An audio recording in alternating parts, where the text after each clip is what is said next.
are listening to the Embrace the Mud podcast, where we discuss all things related to healthy, joyful, and life-giving relationships.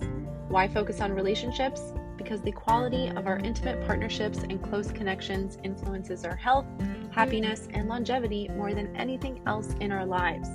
Relationships matter a lot, so together, let's jump into the mud, aka our messy relationships, pull some weeds, plant some seeds, and create an enriching environment where strong relationships can take root.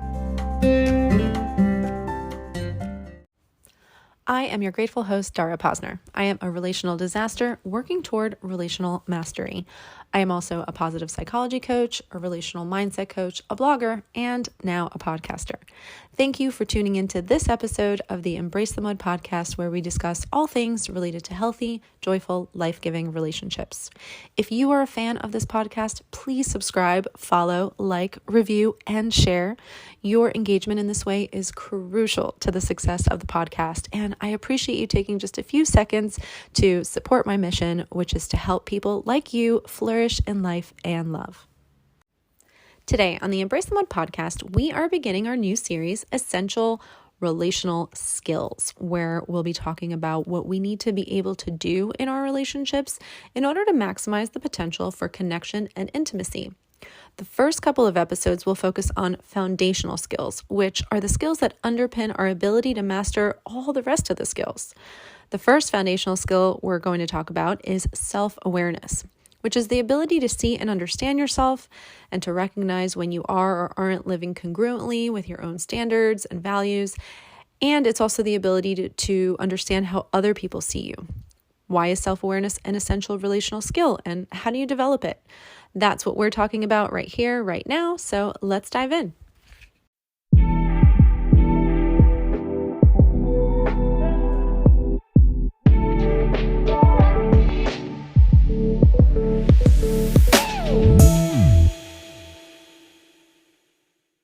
Are you a self-aware person? Most people answer yes to this question. Most people believe themselves to be self-aware. But did you know that studies measuring self-awareness actually have revealed that only about 10 to 15% of people actually meet the criteria for being a self-aware person? Self-awareness as a quality is actually quite rare. And yet, here we are talking about self-awareness because, as we're identifying, it is an absolute essential skill for having healthy, joyful, life-giving relationships, which is what we talk about here on the Embrace the Mud podcast. So self-awareness equals rare quality. Self-awareness also equals absolute essential skill for having amazing, thriving, deeply connected, intimate relationships. Since most people assume that they're self-aware and really aren't, it behooves each of us, especially those of us who want to have the best possible relational experiences, to do an honest self-reflection about, first of all, what is self-awareness, and do I genuinely have it to the highest degree possible? Almost all of us can stand to become more self-aware in some way, and most of us actually have quite a lot of work we can do in this area. And here's the good news. It's totally worth it because, like I said, it will improve our relationships dramatically. Being with a self-aware person is such a gift.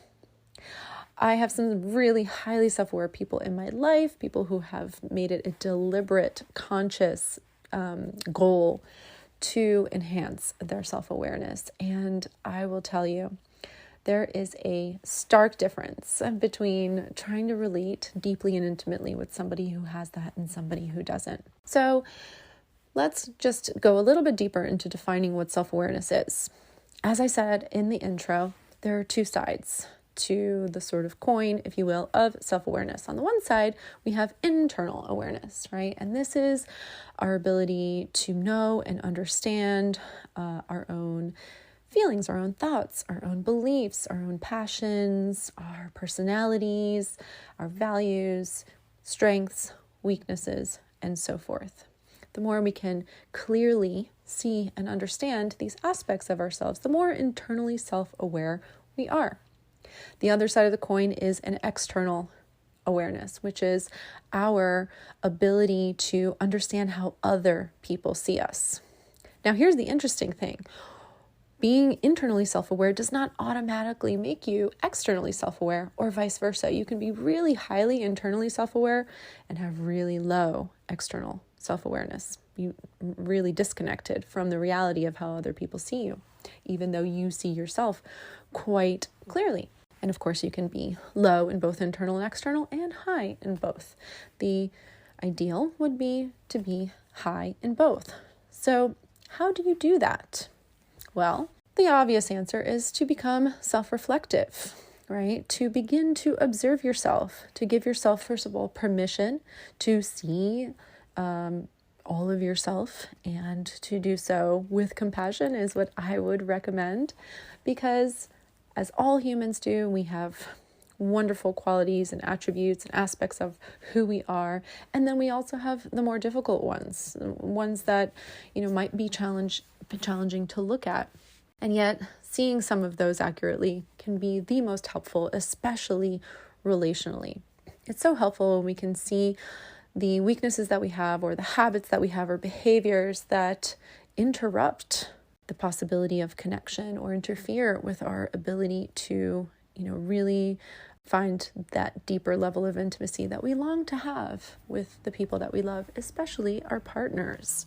So being able and willing to reflect on ourselves, to observe ourselves as a kind, loving friend would, and to see what's really there, and to be able to own everything that we see is essential. But as this wonderful article that I was able to read before I did this, started this episode today, points out, we can get ourselves into trouble when we go down the road of self-reflection. And what it talks about here is that the questions that we ask ourselves in order to get to know ourselves better can have either positive or negative effects. And so the effect we want is to enhance our self-awareness, right? So which questions might we want to stay away from, and what types of questions do we want to ask?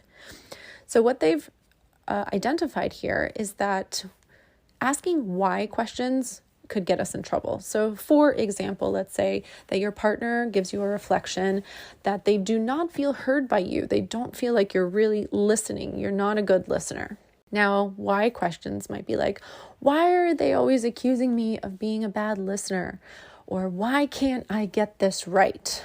Or why are they always attacking me in this way? And what that can lead to is a sort of negative self-reflection that turns into like negative self-talk and focusing on the things that we do wrong and sort of getting lost in that, right? And while we want to see the things that we're doing that are not helpful, we want to approach it in a really constructive way. And the way to do that, so that we can be more solution-oriented instead of like fixated on the issue or the problem or the struggle that we're having, is to ask what questions instead. So same scenario, your partner has said to you, I don't feel heard by you. I don't really feel like you are listening. Asking what question could sound like, what is it that I'm doing that is giving them the impression that I'm not listening?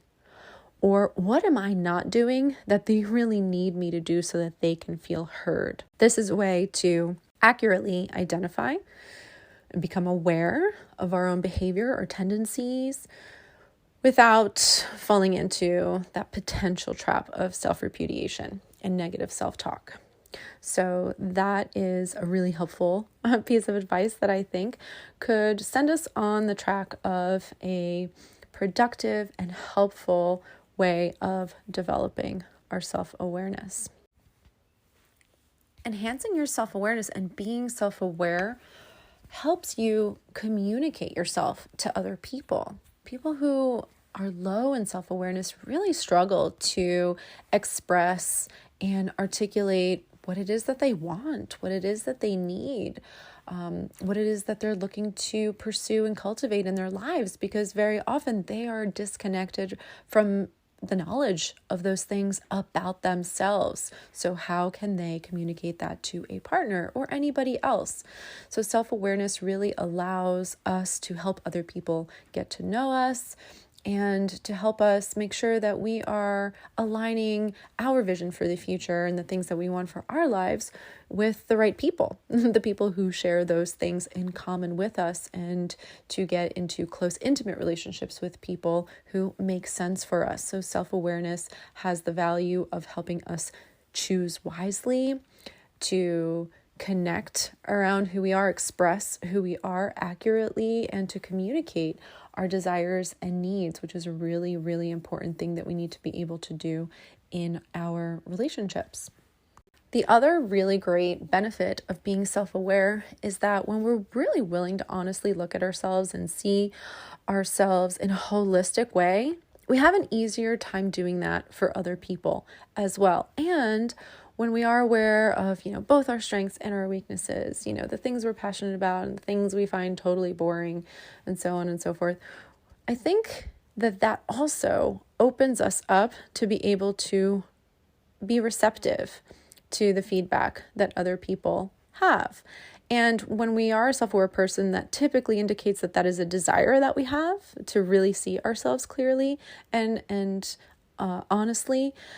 And so if that is a desire and it's something that we're committed to, receiving reflections from other people, even when they're difficult to receive, because folks are noticing something about us that we didn't actually see before that, is challenging and we can see is true, we will be able to receive that and do something with that information, as opposed to shutting down or denying it or being unwilling to receive that external feedback from the people that know us and care about us and want to be close to us.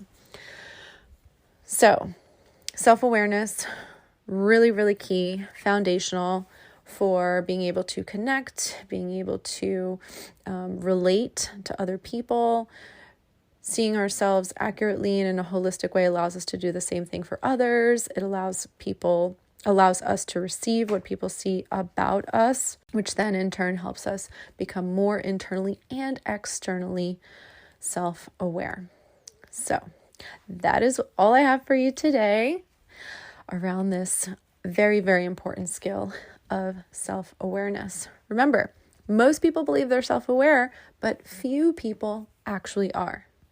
Could that mean that you could increase your self-awareness more and in turn have more intimacy and connection in your relationships? Probably so. And that's true for me too. And I'm definitely going to spend some time in self-reflection after doing this episode as well. Tomorrow I'll be back with yet another foundational skill that will help you flourish in your relationships, another essential relational skill that we all have to cultivate if we want to have the best possible relational experiences. In the meantime, please remember, you are wired for love and connection. You are capable of love and connection. You are worthy of love and connection.